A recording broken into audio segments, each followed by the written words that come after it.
సాధారణంగా ఆటగాళ్ల మధ్యలో మ్యాచ్‌లో ముఖ్యంగా ఎన్నో రకాల గొడవలు జరుగుతుంటాయి. అయితే బౌలింగ్ చేసినప్పుడు, బ్యాటింగ్ చేస్తున్నప్పుడు తెలియకుండానే వాళ్ళ మధ్య ఒక కోల్డ్ వార్ నడుస్తుంటుంది. కానీ సౌత్ ఆఫ్రికాతో 2 టెస్ట్ మ్యాచ్‌ల సిరీస్ పూర్తయిపోయిన తర్వాత ఎల్గర్ విషయంలో మన భారత జట్టు ఆటగాళ్లు చేసిన పనికి ఒక్కసారిగా అందరూ కూడా సలాం కొడుతున్నారు.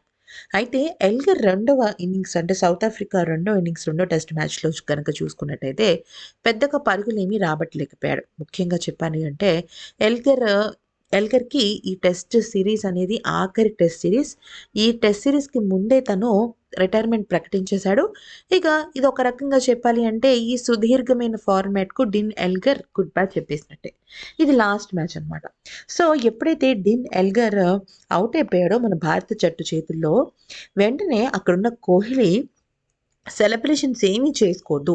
ఒక్కసారి లేచి అందరం కూడా ఎల్గర్‌కి స్టాండింగ్ ఓవియేషన్ ఇవ్వాలని చెప్పటం మొత్తం మైదానాన్ని షేక్ చేసేసింది. అక్కడితో విరాట్ కోహ్లీ ఆగలేదు. ఆ తర్వాత మొత్తం మ్యాచ్ అంతా అయిపోయింది. సిరీస్ సమమైపోయింది. ట్రోఫీ తీసేసుకున్నారు. ఆ సమయంలో కొంచెం ఎమోషనల్‌గా ఫీల్ అయ్యాడు ఎల్గర్. అప్పుడు తన దగ్గరికి వెళ్లి ఆత్మీయ ఆలింగనం చేసుకొని, తను సైన్ చేసిన తన జెర్సీని తన జ్ఞాపకంగా భారత జట్టుకు సంబంధించి జ్ఞాపకంగా ఎల్గర్‌కి ఇవ్వడం జరిగింది. మరొక వైపు ట్రోఫీ ప్రెజెంటేషన్ కన్నా ముందు మన భారత జట్టు ఆటగాళ్ళందరూ కూడా సైన్ చేసి వాళ్ళ పేర్లతో సహా ఉన్న ఒక జెర్సీని ఎల్గర్‌కు మన భారత ప్రభుత్వం అంటే క్రికెట్ బోర్డ్ రోహిత్ శర్మతో ఇప్పించడం జరిగింది.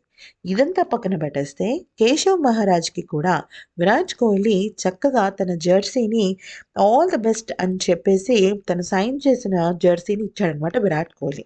ఇలా చూసుకుంటూ వెళ్తే ఆట, పోటీతత్వం, వైరం, గెలుపు, ఓటమి ఇవన్నీ కేవలం ఆట ఆడుతున్నప్పుడే మ్యాచ్‌కి మట్టుకే పరిమితం. కానీ మ్యాచ్ వన్స్ అయిపోయిన తర్వాత దేశాలేంటి, విదేశాలేంటి అన్నీ కూడా మర్చిపోయి మనందరం ఆటగాళ్ళం, మనందరం మనుషులమని ఎంత క్లోజ్‌గా ఉండడం చూసి ఆ అభిమానులు హ్యాట్స్ ఆఫ్ చెప్తున్నారు. ఈ వీడియో నచ్చితే లైక్, షేర్ అండ్ సబ్స్క్రైబ్.